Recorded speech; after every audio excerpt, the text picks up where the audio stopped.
Hey you guys, Lisa here.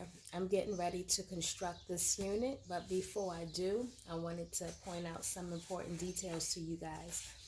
The way that I blocked this unit, which is what it's called when you put the pins around there to hold it nice and firm. It is very important to stretch the material to, to its fullest capacity without overstretching it. That's very important.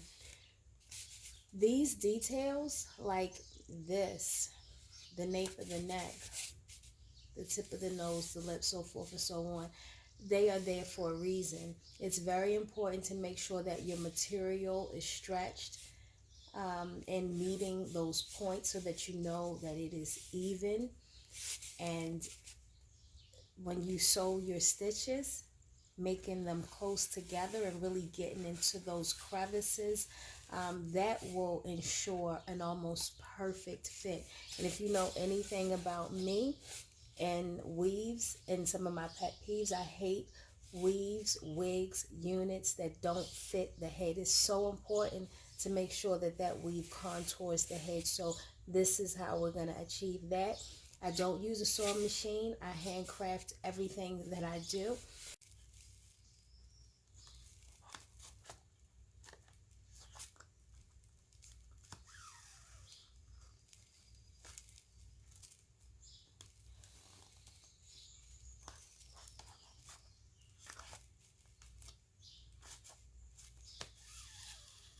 This one here, this bottom row, these few bottom rows are always the most difficult.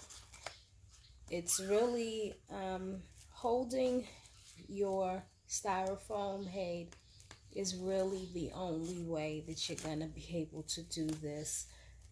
Putting it on the stand and using a tripod, it just doesn't allow you to get in there and give all these details, which for me is the only way that I could call my work custom. How can it be custom if you don't pay attention to details and you make it happen by any means necessary?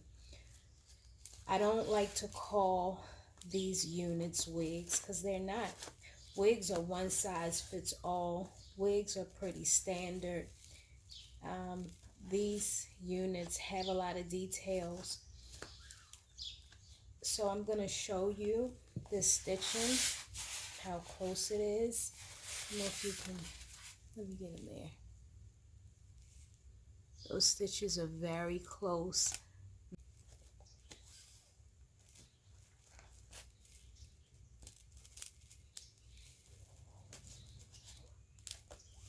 So this part, usually until you get over top of the adjustable strap, it takes a little time. But once I move past the adjustable strap, I usually can start moving a little bit faster and becoming a little bit more comfortable, because for the back rows, like I said, you kind of have to just adjust, lock this head in and just adjust however you have to get these, and there is no easy way to do the nape area.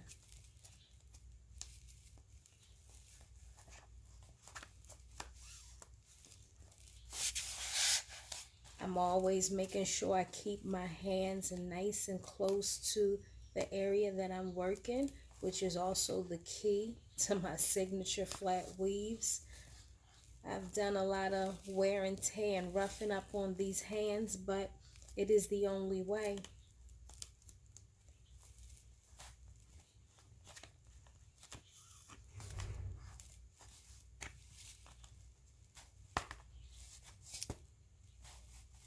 You see, you just move it and keep it going.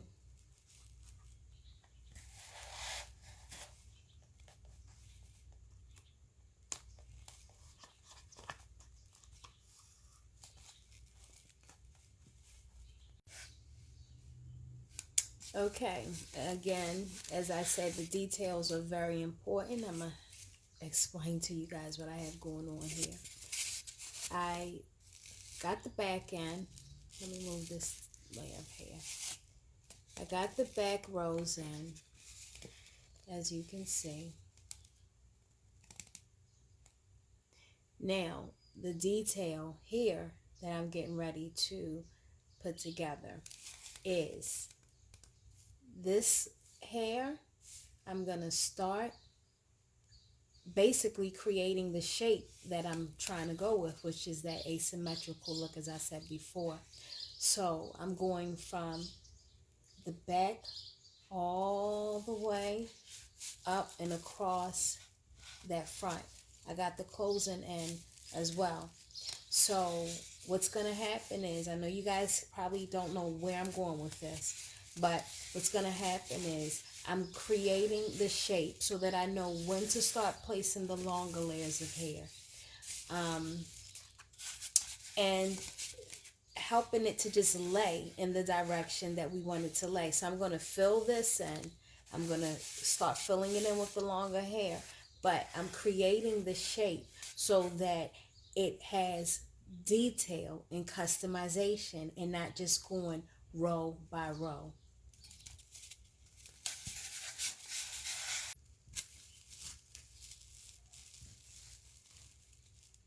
Now I could get a clip and clip that hair out the way. The problem is I am very limited in my resources right now. I don't have a lot of T-pins. That's why I'm moving them along the way. But you want to have more T-pins than just the 6 or maybe a little bit more that I'm working with. I don't have a clip. I'm not at my regular home. I am currently in my Las Vegas apartment, which is where I'll be hosting classes for you guys and giving you the real live experience, not just a YouTube video. So that'll be coming really soon.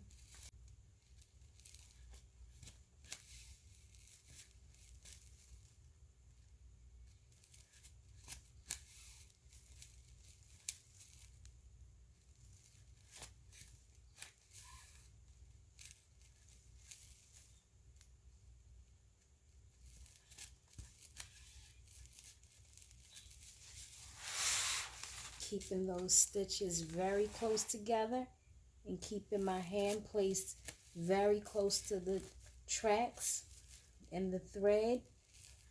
It's so important.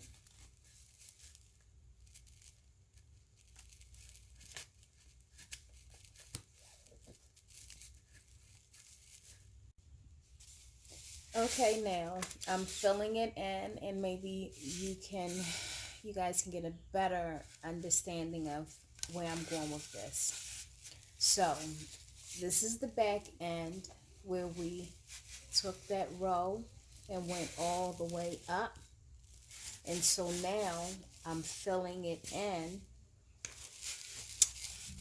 As you know, the 27 pieces, it graduates in length. And I didn't want that old classic row by row look. I want to create detail and customization. Okay. The outer perimeter is in. I'm graduating to that longer length towards the front. And I can just fill it in with short and then going into the long. This is going to be my long side over here.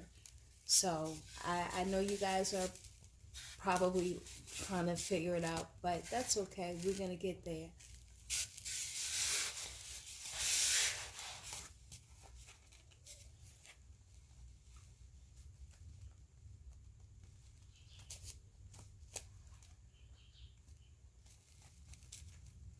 One is definitely a lot more tedious than if I was just using longer hair.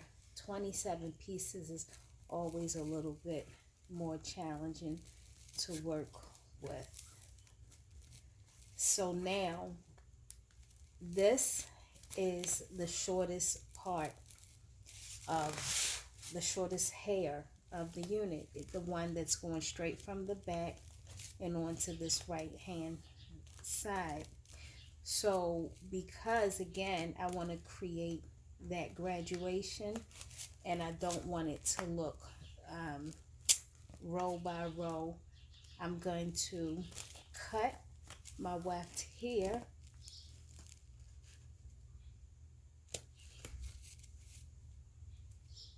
And now I'm using the longer piece.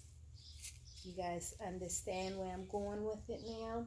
So now I'm going to use the longer hair because that's the front, and it's going to start to graduate into the longest length. Now what some people may do, which is what I've seen especially in wigs, it will just be 27 pieces and then boom, this long hair. Well, that's fine if that's the look that you're going for, but this one will be a lot more natural and flow more into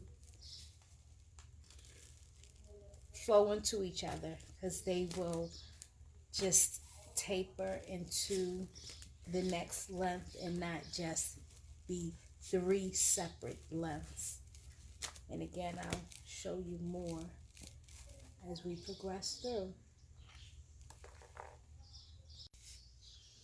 Okay, you guys, I got a little carried away, and let me see if I can fill you guys in on what's going on here. So remember, we started from the back, and I did that one area where I was going to fill it in. So we did from the back, we exaggerated it all the way towards the front. I still have the closure pinned up, so that's what's going on right here. But what I want to show you is how right here we started filling in that area to bring it to the front. And now we're going, and then we incorporated a third length, which is the long side. Now I know you guys see that it's 2 different colors. The reason why is that my customer is opting for the 1B, but because we want to add some highlights in here, I needed to go with a natural number 2 so that I could get that color in there, and then I'm gonna kind of tone it and blend it all into that 1B. I know it sounds like a lot, and it is. Using the 27 pieces, it is a little bit more tedious and involved, but also let me point this out to you. Remember I said we were going to kind of taper and graduate.